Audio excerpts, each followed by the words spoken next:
Why are we still going to the United Nations as Africans? That is a useless entity. It's not for us. Hello, beautiful people. Welcome back to the YouTube channel. Malawi and cameras. Lero Tiyeni international politics. Ndale za international. Tiloweko malawi muno. Tiyendivirani kunja komwe kucha. Yes. Lero tiloweko ku UN. Ngani ndiyo ili motere. Ku UN kumene ma president amakonda kupitako.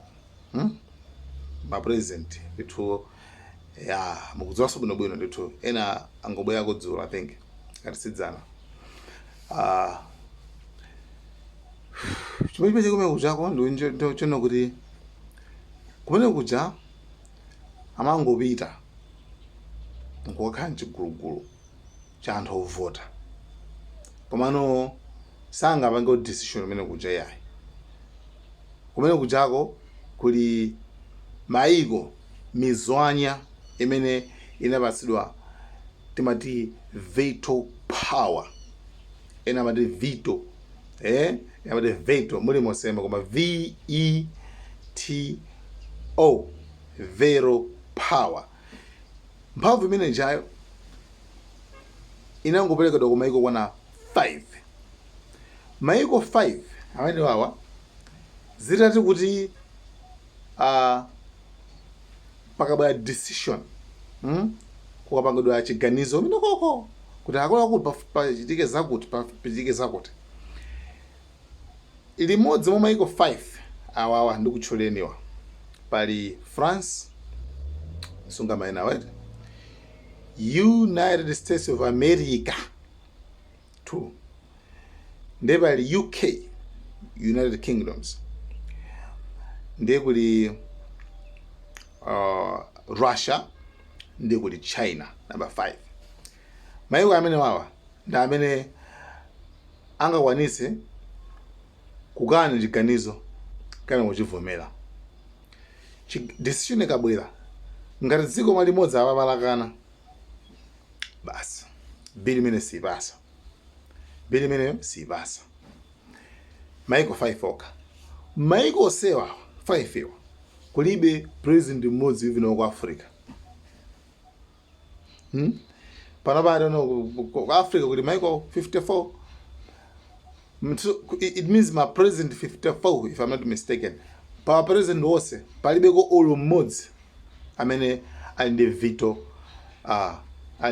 power amene ali ndi seat ku UN kuja ndeno ma president ena aku Africa anaganiza unziri zizinzo zopusa kwambiri zachibwana kwambiri why tiononge ifeyo ma resources athu ndalama chantati nyamugome kujako tipite ku tizipita ku UN kujako basi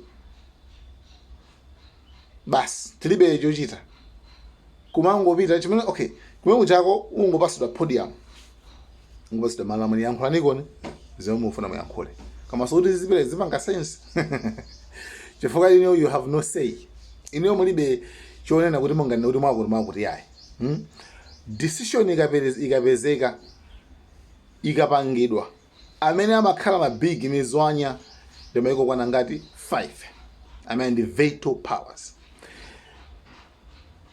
chabwino dziko number 1 limene lakhala likutsutsa ngati kupanga exercise veto power ngati kukana ngati chinenge chikachitika ka decision yabwera chiganizo chabwera ndikwana kuti zimenezo dziko loyamba limene lakana kwambiri ndi Russia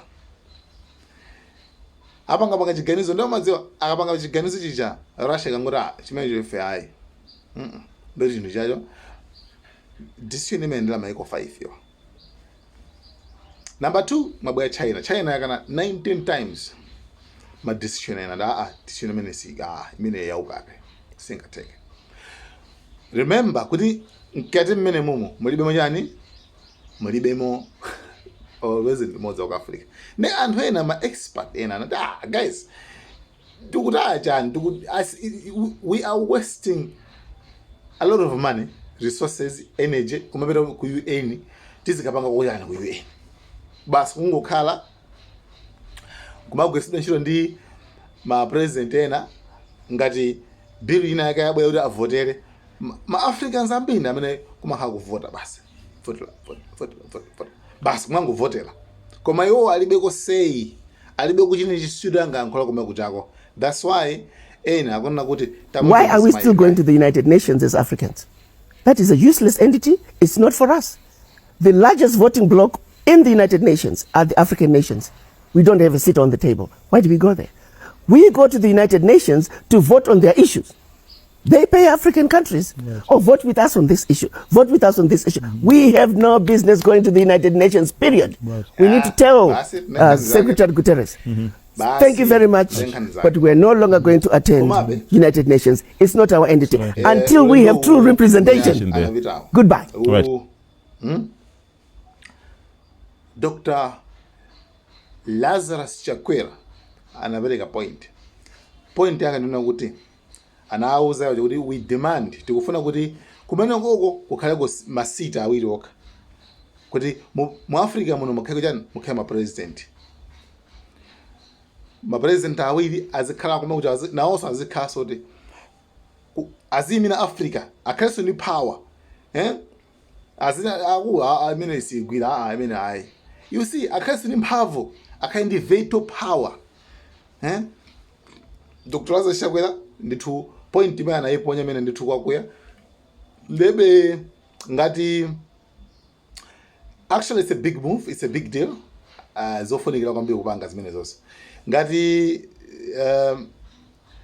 akavomera ndizikhala bwino koma akapanda kuvomera pempho limene Dr. Lazarus Chakwera apereka umene kuchako akapanda kuvomera akazisiya kuti basi kuti imene ma African presidents or African leaders kuti azingokhala major pay. And I don't think kuti pali kufunikira laso kuti ma African president azipita umene kucha ku UN kucha. And one fix that we from Africa demand is for the United Nations to embrace democracy in the Security Council by giving 2 permanent seats to Africa with veto power. Akakana decision imene apereka apai, demand imene apereka apai, akakana so ayo ene kuti sakufuna ngati muna ma president aku Africa chinzera akhandi power imeneyi. I don't think kuti zabiteso tisazabiteso tingwasira azibanga okha iwacho mekucha tizingono nga transport. Guys, my president ena mpaka anasiya sokupita kale anasiya mukudziwa soka bwino. Guys, thank you so much. Malawian cameras, like, share, subscribe and comment. Lero Tiyeni international night kena kuti zibuyano tibuyesa uloko lose ya muno zaje na sonda zomwezi.